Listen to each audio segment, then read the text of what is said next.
BCB তো আমার একটা গার্জিয়ান, তারা অবশ্যই যোগাযোগ করেছে। আমি আসলে কখনো এক্সপেক্ট করিনি ছোটকালের বন্ধু হইলে যে ও আপনার শুভাকাঙ্ক্ষী হবে, সেটার কোনো এই মানে না। আমি খুবই খুশি যে এরকম ক্রাউড দেখে এত পরিমাণ ভালোবাসা বগুড়াবাসীর যে বাসে এখানে আজকে হার্লেনের এই স্টোর ওপেনিংয়ে না আসলে আমি বুঝতে পারতাম না।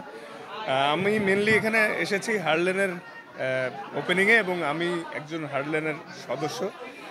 সো আমার খুবই ভালো লাগতেছে এখানে আসতে পেরে। এর সাথে ইমন ভাই কেয়া সবাই আসছে, সো খুব ভালো লাগছে আমাদের। বিসিবি তো আমার একটা গার্জিয়ান, তারা অবশ্যই যোগাযোগ করেছে এবং যেই বিষয়টা ঘটেছে এটা আসলে একটু দুঃখজনক। আমি আসলে কখনো এক্সপেক্ট করিনি, কারণ ওরা আমার ছোটবেলার ফ্রেন্ড ছিল।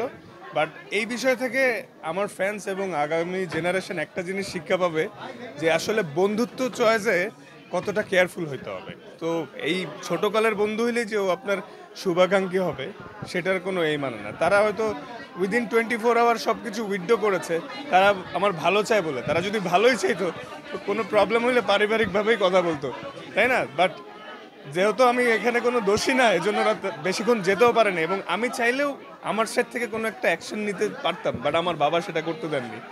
সো এই বিষয়ে আমি আর কথা বলতে চাই না, বাট সবাই দোয়া করবেন। আপকামিং এশিয়া কাপ আছে, যাতে আমি ভালো করতে পারি আর সুস্থ থাকি। অ্যাজ এ প্লেয়ার আমার স্বপ্ন তো আমরা চ্যাম্পিয়ন হব ডেফিনেটলি। আর টি-20 ক্রিকেটে অনেক আনসার্টেনিটি থাকে। হংকংয়ের সাথেও tough competition. India, Pakistan, Sri Lanka সবাই এশিয়ার বেশ বেশ ভালো টিম। ডেফিনেটলি ইজি হবে না, কিন্তু মার্শাল্লাহ লাস্ট 2টা সিরিজ আপনারা দেখেছেন আমরা জিতছি।